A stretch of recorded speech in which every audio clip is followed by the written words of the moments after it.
पैसा बहुत लोग कमा सकते हैं, कमाते भी पे ने, पर कल्ले पैसे दे विच उलझ जाना जी और अपना अस्तित्व नूं गवा देना ते अपनी इंसानियत जीवन नूं भुल जाना, ये शायद मेरे जीवन च नहीं सी लिखिया होया। ਕੀ ਤੁਹਾਨੂੰ ਲੱਗਦਾ ਹੈ कि एक एजुकेशन ਦੇ ਨਾਲ ਇਸ ਸਮਾਜ ਨੂੰ ਬਦਲਿਆ ਜਾ ਸਕਦਾ ਹੈ? कि लोकतंत्र उत्थे ही कामयाब है जिथे शिक्षा का प्रसार है। उत्थे लोकतंत्र नहीं रह जाता, तानाशाही बन जाती है। ਕਿ ਕਈ ਐਜੂਕੇਟ ਇਦਾਂ ਦੇ ਲੋਕ ਵੀ ਨੇ ਜਿਹੜੇ ਕਿ ਅੱਜ ਦੀ ਡੇਟ ਦੇ ਵਿੱਚ ਗਰੀਬਾਂ ਤੋਂ ਨਫ਼ਰਤ ਕਰਦੇ ਨੇ, ਗਰੀਬੀ ਤੋਂ ਨਫ਼ਰਤ ਕਰਦੇ ਨੇ, ਇਵਨ ਕਿ ਆਪਣੇ ਬੱਚਿਆਂ ਨੂੰ ਇਦਾਂ ਸਿੱਖਿਅਤ ਕਰਦੇ ਨੇ ਕਿ ਇਹਨਾਂ ਚੀਜ਼ਾਂ ਤੋਂ ਦੂਰ ਰਹਿਣਾ, ਜਿਵੇਂ ਕਿ ਗਰੀਬੀ ਇੱਕ ਕਿਸਮ ਦਾ ਪਾਪ ਹੁੰਦੀ ਹੈ। तो जो मानव जाति एक है फिर तो वखरापन होना ही नहीं चाहिए। ਜੀ ये जवाब दो कि अगर एक बच्चा गरीब के घर पैदा हो गया ਜੀ कि वो इंसान नहीं रहा या साडे देश का नागरिक नहीं रहा। ਤੇ ਜਾ ਰਹੇ ਵੱਡੀਆਂ ਵੱਡੀਆਂ ਗੱਲਾਂ ਕੀਤੀਆਂ ਜਾ ਰਹੀਆਂ, ਕਿਤਾਬਾਂ ਦੇ ਵਿੱਚ ਆਮ ਅਸੀਂ ਪੜ੍ਹੀਆਂ ਨੇ, ਸੁਣਿਆ ਵੀ ਨੇ, ਪਰ ਤੁਸੀਂ ਇਹ ਦੱਸੋ ਕਿ 2013 ਤੋਂ ਤੁਸੀਂ ਬੱਚਿਆਂ ਨੂੰ A4 ਐਡਮਿਨਿਸਟ੍ਰੇਟਰ ਦੀ ਸਿੱਖਿਆ ਦੇ ਰਹੇ ਹੋ ਤੇ ਹੁਣ ਤੱਕ 2021 ਆ ਰਿਹਾ, 8 ਸਾਲ ਦੇ ਵਿੱਚ ਕੀ ਬਦਲਾਅ ਵੇਖਣ ਨੂੰ ਮਿਲਿਆ ਤੁਹਾਨੂੰ? 75 ਸਾਲਾਂ ਦੇ ਵਿੱਚ ਅਸੀਂ ਗਰੀਬੀ ਤੇ ਕੀ ਦੂਰ ਕਰਨੀ ਹੈ, ਅਨਪੜ੍ਹਤਾ ਹੀ ਨਹੀਂ ਦੂਰ ਕਰ ਪਾਏ। ਉਸ ਤੋਂ ਬਾਅਦ ਸ਼ੋਸ਼ਣ ਸਾਡਾ ਬਹੁਤ ਹੋ ਗਿਆ, ਜਿਹਨੂੰ ਅਸੀਂ ਪਾਵਰ ਦਿੰਦੇ ਆ ਉਹ ਸਾਨੂੰ ਸਤਾਈ ਜਾ ਰਿਹਾ ਜੀ ਤੇ ਸਾਨੂੰ ਲੱਗਿਆ ਕਈ ਬੱਚਿਆਂ ਨੂੰ ਇਹੀ ਨਹੀਂ ਪਤਾ ਦੇਸ਼ ਕੀ ਹੁੰਦਾ ਹੈ, ਜ਼ਿਲ੍ਹਾ ਕੀ ਹੁੰਦਾ ਹੈ, ਸਟੇਟ ਕੀ ਹੁੰਦਾ ਹੈ। ਫਿਰ ਅਸੀਂ ਕਿ ਜਿਹੜੇ ਸਾਰੀ ਐਡਮਿਨਿਸਟ੍ਰੇਟਿਵ ਸਿਸਟਮ ਹੈ, ਜੇ ਤੁਸੀਂ ਮਾਸਿਸ ਨੂੰ ਜਾਗਰੂਕ ਕਰਤਾ, ਫਿਰ ਜਿਹੜੀ ਮਾਸਿਸ ਦੀ ਆਵਾਜ਼ ਉੱਠੇਗੀ ਸਟਰਕਚਰ ਨੂੰ ਚੇਂਜ ਕਰਨ ਵਾਸਤੇ, ਉਹਨੂੰ ਕੋਈ ਰੋਕ ਨਹੀਂ ਪਾਏਗਾ, ਉਹ ਆਂਦੀ ਬਣ ਜਾਏਗੀ। ਜੀ ਮੈਂ ਉਹਨਾਂ ਨੂੰ ਬੱਚਿਆਂ ਨੂੰ ਦੱਸਿਆ, ਮੈਂ ਕਿਹਾ ਬੇਟਾ ਇਹ ਦੱਸੋ, ਇਹ ਕੁਰਸੀ ਜਿਹੜੀ ਹੈ ਮੇਜ਼ ਤੁਹਾਡੇ 250 ਰੁਪਏ ਦੇ ਨਾਲ ਆਏ ਹੈ, ਇਹਦਾ ਹੁਣ ਮਾਲਕ ਦੱਸੋ ਕੌਣ ਹੈ? ਕਹਿੰਦੇ ਜੀ ਆਪ। ਮੈਂ ਕਿਹਾ ਮੈਂ कैसे मालिक? पेरेंट्स ने ਜਿਹੜੀ ਗੱਲ ਕਹਿਤੀ ਬੱਚੇ ਨੂੰ ਮੰਨਣੀ ਪੈਂਦੀ ਹੈ। ਬੱਚੇ ਨੂੰ ਜਵਾਬ ਕਰਨ ਦੀ ਹਿੰਮਤ ਹੀ ਨਹੀਂ ਹੁੰਦੀ, ਨਾ ਇਹਨੂੰ ਸਿਖਾਇਆ ਜਾਂਦਾ ਹੈ।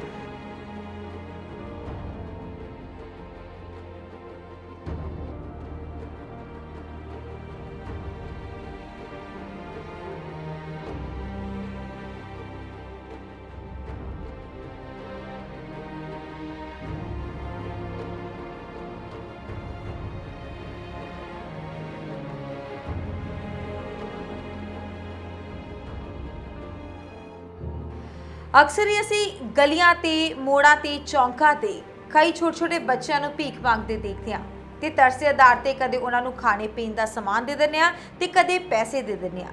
ਪਰ ਕੀ ਕਦੇ ਅਸੀਂ ਸੋਚਿਆ ਹੈ ਕਿ ਇਹਨਾਂ ਬੱਚਿਆਂ ਨੂੰ ਕਿਉਂ ਨਾ ਐਜੂਕੇਟ ਕੀਤਾ ਜਾਵੇ? ਜੀ ਨਹੀਂ, ਪਰ ਇੱਕ ਅਜਿਹੇ ਸ਼ਖਸ ਨੇ ਅਜਿਹਾ ਸੋਚਿਆ ਤੇ ਆਖਿਰਕਾਰ ਉਸਨੇ ਬਦਲ ਦਿੱਤੀ ਇਹਨਾਂ ਬੱਚਿਆਂ ਦੀ ਜ਼ਿੰਦਗੀ। ਸਤਿ ਸ਼੍ਰੀ ਅਕਾਲ, ਮੈਂ ਪ੍ਰਿਯੰਕਾ, ਲੁਧਿਆਣਾ ਲਾਈਵ ਦੇਖ ਰਹੇ ਦਰਸ਼ਕਾਂ ਦਾ ਸਵਾਗਤ ਹੈ। ਇੱਕ ਖਾਸ ਮੁਲਾਕਾਤ ਅੱਜ ਤੁਹਾਨੂੰ ਕਰਵਾਉਣ ਜਾ ਰਿਹਾ ਐਡਵੋਕੇਟ ਹਰੀਓਮ ਜੀ ਦੇ ਨਾਲ।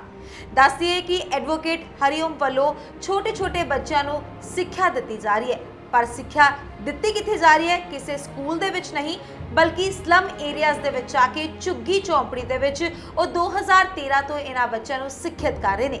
ਆਖਿਰਕਾਰ ਕੀ ਹੈ ਇਹਨਾਂ ਦਾ ਖਾਸ ਮਕਸਦ ਤੇ ਕੀ ਪਾਉਣਾ ਚਾਹੁੰਦੇ ਨੇ ਉਹਨਾਂ ਨੂੰ ਸਿੱਖਿਅਤ ਕਰਨ ਤੋਂ ਬਾਅਦ? ਆਓ ਜਾਣਦੇ ਹਾਂ ਤੇ ਸਵਾਗਤ ਕਰਦੇ ਹਾਂ ਐਡਵੋਕੇਟ ਹਰੀਓਮ ਜੀ ਦਾ ਆਪਣੇ ਸਟੂਡੀਓ ਦੇ ਵਿੱਚ। ਸਤਿ ਸ਼੍ਰੀ ਅਕਾਲ ਸਰ। ਸਤਿ ਸ਼੍ਰੀ ਅਕਾਲ ਜੀ। ਸੋ ਗੱਲਾਂ ਬਾਤਾਂ ਦੇ ਸਿਲਸਿਲੇ ਨੂੰ ਸ਼ੁਰੂਆਤ ਕਰਨ ਤੋਂ ਪਹਿਲਾਂ ਤੁਹਾਨੂੰ ਦੱਸ ਦਈਏ ਕਿ ਹਰੀਓਮ ਐਡਵੋਕੇਟ ਜੀ ਸਭ ਤੋਂ ਪਹਿਲਾਂ ਇੱਕ ਚੰਗੇ ਬਿਜ਼ਨਸਮੈਨ ਸੀ, ਉਸ ਤੋਂ ਬਾਅਦ ਉਹ ਇੱਕ ਚੰਗੇ ਆਥਰ ਬਣੇ, ਫਿਰ ਉਹਨਾਂ ਵੱਲੋਂ ਲਾਅ ਜਿਹੜੀ ਕਿ ਕੀਤੀ ਗਈ, ਦੈਨ ਉਹ ਅੱਜ ਦੀ ਡੇਟ ਦੇ ਵਿੱਚ ਇੱਕ ਚੰਗੇ ਅਧਿਆਪਕ ਦੇ ਤੌਰ ਤੇ ਜਾਣੇ ਜਾਂਦੇ ਨੇ। ਸਲਮ ਏਰੀਆਜ਼ ਦੇ ਬੱਚਿਆਂ ਨੂੰ ਸਿੱਖਿਆ ਦੇ ਰਹੇ ਨੇ, ਐਜੂਕੇਸ਼ਨ ਪ੍ਰੋਵਾਈਡ ਕਰਵਾ ਰਹੇ ਨੇ। ਸੋ ਗੱਲਬਾਤ ਕਰਾਂਗੇ ਜੀ ਹਰੀਓਮ ਜਿੰਦਲ ਜੀ ਦੇ ਨਾਲ। ਸਰ ਸਭ ਤੋਂ ਪਹਿਲਾ ਸਵਾਲ ਹੀ ਆਹੀ ਹੈ ਕਿ ਲਾਈਫ ਦੇ ਵਿੱਚ ਇੰਨੇ ਫੇਜ਼ ਹੈ ਜਿਹੜੇ ਤੁਸੀਂ ਕ੍ਰਾਸ ਕੀਤੇ 1 ਬਾਏ 1, ਕਿੰਨੇ ਕੁ ਹਰਡਲਸ ਆਏ, ਕਿੰਨੀਆਂ ਕੁ ਔਕੜਾਂ ਆਈਆਂ ਲਾਈਫ ਦੇ ਵਿੱਚ, ਤੇ ਕਿਵੇਂ ਮਤਲਬ ਇੱਕ ਸੈਟੀਸਫੈਕਸ਼ਨ ਕਿਉਂ ਨਹੀਂ ਮਿਲੀ ਤੁਹਾਨੂੰ? ਪਹਿਲੇ businessman, then lawyer, then author, then teacher. ਦੇਖੋ ਜਿਹੜਾ ਇਹ ਸਿਲਸਿਲਾ ਹੈਗਾ, ਮੈਂ ਮੰਨਦਾ ਕਿ ਜ਼ਿੰਦਗੀ ਇੱਕ ਫਲੋ ਹੈ ਜੀ, ਇੱਕ ਸਫ਼ਰ ਹੈ। ਜਦੋਂ ਤੁਸੀਂ ਇੱਕ ਟ੍ਰੇਨ 'ਚ ਬੈਠਦੇ ਹੋ, ਤੁਸੀਂ ਅਲੱਗ-ਅਲੱਗ ਸਟੇਸ਼ਨ ਤੋਂ ਗੁਜ਼ਰ ਕੇ ਜਾਂਦੇ ਹੋ। ਜੀ ਹਰ ਸਟੇਸ਼ਨ ਦਾ ਆਪਣਾ ਇੱਕ ਮਜ਼ਾ ਹੈ ਤੇ ਜ਼ਿੰਦਗੀ ਦੀ ਜਿਹੜੀ ਪ੍ਰੋਗਰੈਸ ਹੁੰਦੀ ਹੈ ਉਹ ਇਸੇ ਤਰ੍ਹਾਂ ਹੁੰਦੀ ਹੈ ਕਿ ਤੁਸੀਂ ਲਗਾਤਾਰ ਅੱਗੇ ਵੱਧਦੇ ਜਾਓ। ਮਨੁੱਖੀ ਜੀਵਨ ਦਾ ਇੱਕ ਬਹੁਤ ਵੱਡਾ ਫਰਜ਼ ਵੀ ਹੈ ਤੇ ਜ਼ਿੰਮੇਵਾਰੀ ਵੀ ਹੈ ਕਿ ਜਿਸ ਵੇਲੇ ਉਹ ਪੈਦਾ ਹੋਇਆ, ਜਿਸ ਟਾਈਮ ਪੀਰੀਅਡ 'ਚੋਂ ਪੈਦਾ ਹੋਇਆ, ਉਸ ਟਾਈਮ ਪੀਰੀਅਡ ਦੇ ਜਿਹੜੇ ਚੈਲੰਜਸ ਹੈ, ਜਿਹੜੇ ਉਸ ਟਾਈਮ ਪੀਰੀਅਡ ਦੀਆਂ ਬੁਰਾਈਆਂ, ਉਹਨਾਂ ਨੂੰ ਖਤਮ ਕਰਨ ਦੀ ਕੋਸ਼ਿਸ਼ ਕਰੇ। ਜੀ ਪੈਸਾ ਬਹੁਤ ਲੋਕ ਕਮਾ ਸਕਦੇ ਨੇ, ਕਮਾਉਂਦੇ ਵੀ ਪਏ ਨੇ, ਪਰ ਇਕੱਲੇ ਪੈਸੇ ਦੇ ਵਿੱਚ ਉਲਝ ਜਾਣਾ ਜੀ ਔਰ ਆਪਣਾ ਅਸਤਿਤਵ ਨੂੰ ਗਵਾ ਦੇਣਾ ਤੇ ਆਪਣੀ ਇਨਸਾਨੀਅਤ ਜੀਵਨ ਨੂੰ ਭੁੱਲ ਜਾਣਾ, ਇਹ ਸ਼ਾਇਦ ਮੇਰੇ ਜੀਵਨ 'ਚ ਨਹੀਂ ਸੀ ਲਿਖਿਆ ਹੋਇਆ। ਤੇ ਮੈਂ ਹਮੇਸ਼ਾ ਹੀ ਜਿਹੜੇ ਬੱਚੇ ਗਰੀਬਾਂ ਦੇ ਘਰ ਪੈਦਾ ਹੁੰਦੇ ਸੀਗੇ, ਉਹਨਾਂ ਦੇ ਬਾਰੇ ਮੈਂ ਸੋਚਦਾ ਸੀਗਾ ਕਿ ਕਈ ਬੱਚੇ ਇਹ ਸੋਚਦੇ ਨੇ ਕਿ ਮੈਂ ਗਰੀਬ ਦੇ ਘਰ ਕਿਉਂ ਪੈਦਾ ਹੋਇਆ, ਮੈਂ ਕਿਉਂ ਨਹੀਂ ਅਮੀਰ ਦੇ ਘਰ ਪੈਦਾ ਹੋਇਆ, ਕਿਉਂਕਿ ਜ਼ਿੰਦਗੀ ਦੀਆਂ ਜਿਹੜੀਆਂ ਔਕੜਾਂ ਉਹਨਾਂ ਨੂੰ ਫੇਸ ਕਰਨੀਆਂ ਪੈਂਦੀਆਂ, ਜਿਹੜੀਆਂ ਮੁਸ਼ਕਲਾਵਾਂ ਫੇਸ ਕਰਨੀਆਂ ਪੈਂਦੀਆਂ, ਉਹ ਕਈ ਵਾਰੀ ਕੋਸਦੇ ਨੇ ਕਿ ਮੈਂ ਪੈਦਾ ਹੀ ਕਿਉਂ ਹੋਇਆ ਜੀ। ਤੇ ਕੀ ਜਿਹੜੇ ਰੱਬ ਦੇ ਬੱਚੇ ਪੈਦਾ ਹੋ ਰਹੇ ਨੇ ਉਹਨਾਂ ਨੂੰ ਇੱਦਾਂ ਕਿਉਂ ਕੋਸਣਾ ਪਵੇ। ਇਹ ਵਿਚਾਰ ਮੇਰੇ ਮਨ ਦੇ ਵਿੱਚ ਸ਼ੁਰੂ ਤੋਂ ਹੀ ਚੱਲਦਾ ਪਿਆ ਸੀਗਾ, ਕਾਲਜ ਟਾਈਮ ਤੋਂ ਹੀ। ਤੇ ਜਦੋਂ ਮੈਂ ਸਕਸੈਸਫੁਲ ਬਿਜ਼ਨਸਮੈਨ ਵੀ ਬਣ ਗਿਆ, ਪਰ ਇਹ ਵਿਚਾਰ ਮੇਰੇ ਮਨ ਤੋਂ ਨਹੀਂ ਉਤਰਿਆ। 2008 ਦੇ ਵਿੱਚ ਮੈਂ ਪੁਸਤਕ ਲਿਖਣੀ ਸ਼ੁਰੂ ਕੀਤੀ, ਉਹਦੇ ਕਰਕੇ ਮੈਨੂੰ 2009 ਚ ਲਾਅ ਜੁਆਇਨ ਕਰਨੀ ਪਈ ਜੀ। ਕਿਉਂਕਿ ਜਿਹੜਾ ਇਹ ਸਿਲਸਿਲਾ ਹੈਗਾ ਇਹ ਕਾਨੂੰਨੀ ਪੜ੍ਹਾਈ ਦਾ ਬਹੁਤ ਜ਼ਰੂਰੀ ਸੀਗਾ, ਕਿਉਂਕਿ ਅੱਜ ਕਾਨੂੰਨ ਬੇਸਡ ਸਮਾਜ ਹੈ ਜੀ। ਸੋ ਤੁਸੀਂ ਕਿਹਾ ਕਿ ਕਾਨੂੰਨ ਬੇਸਡ ਹੈ ਜਿਹੜਾ ਕਿ ਸੁਸਾਇਟੀ ਆਪਣੀ ਸਮਾਜ ਹੈ ਉਸ ਚੀਜ਼ ਨੂੰ ਚੇਂਜ ਕਰਨ ਦੀ ਤੁਸੀਂ ਕੋਸ਼ਿਸ਼ ਕਰ ਰਹੇ ਹੋ ਐਜੂਕੇਸ਼ਨ ਦੇ ਨਾਲ। ਕੀ ਤੁਹਾਨੂੰ ਲੱਗਦਾ ਹੈ ਕਿ ਇੱਕ ਐਜੂਕੇਸ਼ਨ ਦੇ ਨਾਲ ਇਸ ਸਮਾਜ ਨੂੰ ਬਦਲਿਆ ਜਾ ਸਕਦਾ ਹੈ? ਦੇਖੋ, ਤੁਸੀਂ ਲੋਕਤੰਤਰ ਦਾ ਇਤਿਹਾਸ ਪੜ੍ਹੋ, ਜਿੰਨੀਆਂ ਮਰਜ਼ੀ ਕਿਤਾਬਾਂ ਪੜ੍ਹ ਲਓ, ਹਰ ਕਿਤਾਬ 'ਚ ਲਿਖਿਆ ਹੋਏਗਾ ਕਿ ਲੋਕਤੰਤਰ ਉੱਥੇ ਹੀ ਕਾਮਯਾਬ ਹੈ ਜਿੱਥੇ ਸਿੱਖਿਆ ਦਾ ਪ੍ਰਸਾਰ ਹੈ। ਜੀ। ਜਿੱਥੇ ਅਨਪੜ੍ਹਤਾ ਹੈ ਉੱਥੇ ਲੋਕਤੰਤਰ ਨਹੀਂ ਰਹਿ ਜਾਂਦਾ, ਤਾਨਾਸ਼ਾਹੀ ਬਣ ਜਾਂਦੀ ਹੈ। ਇਸ ਕਰਕੇ ਜੇ ਅਸੀਂ ਸਮਾਜ ਨੂੰ ਸੁਧਾਰਨਾ ਹੈ, ਗਰੀਬੀ ਦੂਰ ਕਰਨੀ ਹੈ, ਤੇ ਅਨਪੜ੍ਹਤਾ ਨੂੰ ਪਹਿਲੇ ਆਧਾਰ ਤੇ ਖਤਮ ਕਰਨਾ ਬਹੁਤ ਜ਼ਰੂਰੀ ਹੈ। ਜੀ। ਸੋ ਇੱਥੇ ਤੁਸੀਂ ਐਜੂਕੇਸ਼ਨ ਦੀ ਗੱਲ ਕੀਤੀ, ਐਜੂਕੇਸ਼ਨ ਨੂੰ ਲੈ ਕੇ ਇੱਕ ਸਵਾਲ ਮੈਂ ਤੁਹਾਨੂੰ ਪੁੱਛਣਾ ਚਾਹੁੰਦੀ ਹਾਂ ਜਿਹੜਾ ਕਿ ਦੇਖਣ ਨੂੰ ਵੀ ਮਿਲਦਾ ਹੈ, ਸੁਣਨ ਨੂੰ ਨਹੀਂ, ਦੇਖਣ ਨੂੰ ਵੀ ਮਿਲਦਾ ਹੈ ਕਿ ਕਈ ਐਜੂਕੇਟ ਇੱਦਾਂ ਦੇ ਲੋਕ ਵੀ ਨੇ ਜਿਹੜੇ ਕਿ ਅੱਜ ਦੀ ਡੇਟ ਦੇ ਵਿੱਚ ਗਰੀਬਾਂ ਤੋਂ ਨਫ਼ਰਤ ਕਰਦੇ ਨੇ, ਗਰੀਬੀ ਤੋਂ ਨਫ਼ਰਤ ਕਰਦੇ ਨੇ, ਇਵਨ ਕਿ ਆਪਣੇ ਬੱਚਿਆਂ ਨੂੰ ਇੱਦਾਂ ਸਿੱਖਿਅਤ ਕਰਦੇ ਨੇ ਕਿ ਇਹਨਾਂ ਚੀਜ਼ਾਂ ਤੋਂ ਦੂਰ ਰਹਿਣਾ, ਜਿਵੇਂ ਕਿ ਗਰੀਬੀ ਇੱਕ ਕਿਸਮ ਦਾ ਪਾਪ ਹੁੰਦੀ ਹੈ। ਫਿਰ ਜੇ ਉਹ ਐਜੂਕੇਟਿਡ ਨੇ ਤਾਂ ਅਜਿਹਾ ਕਿਉਂ ਕਰਦੇ ਨੇ? ਦੇਖੋ, ਹਰ ਬੰਦੇ ਦੀ ਮਾਨਸਿਕਤਾ ਉਹਦੀ ਐਜੂਕੇਸ਼ਨ ਦੀ ਕੁਆਲਿਟੀ ਦੇ ਉੱਪਰ ਡਿਪੈਂਡ ਕਰਦੀ ਹੈ। ਸਾਡੇ ਧਰਮ ਗੁਰੂ, ਧਰਮ ਗ੍ਰੰਥ ਕੀ ਉਪਦੇਸ਼ ਦਿੰਦੇ ਨੇ ਕਿ ਮਾਨਵ ਜਾਤ ਇੱਕ ਹੈ, ਤੇ ਜੇ ਮਾਨਵ ਜਾਤ ਇੱਕ ਹੈ ਫਿਰ ਤੇ ਵੱਖਰਾਪਨ ਹੋਣਾ ਹੀ ਨਹੀਂ ਚਾਹੀਦਾ ਜੀ। ਇਹ ਕਿਤੇ ਨਾ ਕਿਤੇ ਜਿਹੜੀ ਉਹਨਾਂ ਨੇ ਸਿੱਖਿਆ ਹਾਸਲ ਕੀਤੀ ਉਹਦੇ 'ਚ ਹੀ ਕਮੀ ਹੈ, ਜਿਹਨੇ ਉਹਨਾਂ ਨੇ ਐਸੀ ਮਾਨਸਿਕਤਾ ਬਣਾ ਦਿੱਤੀ ਕਿ ਗਰੀਬ ਇਨਸਾਨ ਨਹੀਂ ਹੁੰਦੇ। ਮੈਨੂੰ ਇਹ ਜਵਾਬ ਦਿਓ ਕਿ ਅਗਰ ਇੱਕ ਬੱਚਾ ਗਰੀਬ ਦੇ ਘਰ ਪੈਦਾ ਹੋ ਗਿਆ ਜੀ, ਕਿ ਉਹ ਇਨਸਾਨ ਨਹੀਂ ਰਿਹਾ ਜਾਂ ਸਾਡੇ ਦੇਸ਼ ਦਾ ਨਾਗਰਿਕ ਨਹੀਂ ਰਿਹਾ?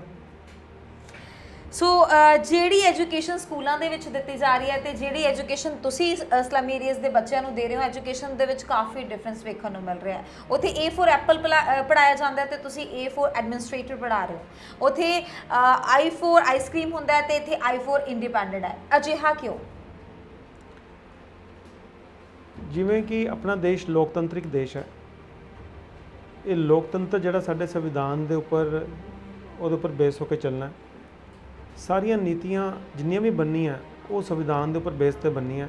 ਕੋਈ ਵੀ ਨੀਤੀ ਸਾਡੇ ਸੰਵਿਧਾਨ ਤੋਂ ਬਾਹਰ ਨਹੀਂ ਬਣ ਸਕਦੀ।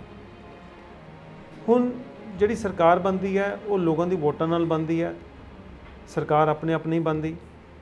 ਹੁਣ ਜਿੰਨੇ ਬੰਦੇ ਵੀ ਸਰਕਾਰ ਬਣਾਉਂਦੇ ਨੇ, ਵੋਟਾਂ ਪਾਉਂਦੇ ਨੇ, ਜੇ ਉਹਨਾਂ ਨੂੰ ਇਹ ਨਹੀਂ ਪਤਾ ਹੋਏਗਾ ਕਿ ਸਰਕਾਰ ਤੇ ਉਹਨਾਂ ਦਾ ਸੰਬੰਧ ਕੀ ਹੈ, ਕਿਸ ਤਰੀਕੇ ਦੇ ਨਾਲ ਇੱਕ ਟਰਾਂਸਪੇਰੈਂਟ ਪਾਰਦਰਸ਼ਤਾ ਵਾਲੀ ਸਰਕਾਰ ਬਣ ਸਕਦੀ ਹੈ ਜਿਹੜੀ ਨੀਤੀਆਂ ਚੰਗੀਆਂ ਬਣਾਵੇ, ਲੋਕਾਂ ਦਾ ਉਧਾਰ ਹੋਵੇ, ਲੋਕਾਂ ਦੀ ਗਰੀਬੀ ਦੂਰ ਹੋਵੇ, ਅਨਪੜ੍ਹਤਾ ਦੂਰ ਹੋਵੇ, ਜਿਹੜੀ ਕਰਪਸ਼ਨ ਭ੍ਰਸ਼ਟਾਚਾਰ ਇੰਨੀ ਵੱਧ ਗਈ ਉਹ ਦੂਰ ਹੋਵੇ, ਉਹ ਸਾਰੀ ਦੀ ਸਾਰੀ ਸਿੱਖਿਆ ਦਾ ਪਾਰਟ ਹੈ। ਜਿਵੇਂ ਤੁਸੀਂ ਥੋੜ੍ਹੀ ਦੇਰ ਪਹਿਲਾਂ ਮੈਨੂੰ ਕਿਹਾ ਕਿ ਕੁਝ ਲੋਕ ਗਰੀਬਾਂ ਦੇ ਨਾਲ ਨਫ਼ਰਤ ਕਰਦੇ ਨੇ, ਇਹਦਾ ਮਤਲਬ ਕੋਈ ਨਾ ਕੋਈ ਸਿੱਖਿਆ 'ਚ ਕਮੀ ਹੈ।